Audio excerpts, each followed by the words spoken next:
गोविन्दाय गोपीजनवल्लभाय पराय परमपुरुषाय परमात्मने परकर्म मंत्र यंत्र तंत्रौषधास्त्र शस्त्राणि संहर संहर मृत्योर्मोचय मोचय आयुर्वर्धय वर्धय क्षिप्रारोग्यं च कुरु कुरु सर्वकार्यसिद्धिं कुरु कुरु।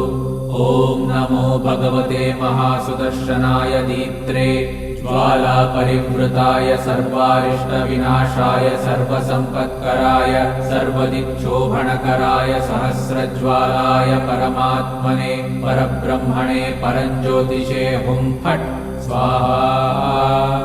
ॐ श्रीं ह्रीं ऐं क्लीं कृष्णाय गोविन्दाय गोपीजनवल्लभाय पराय परमपुरुषाय परमात्मने परकर्म मंत्र यंत्र तंत्रौषधास्त्र शस्त्राणि संहर संहर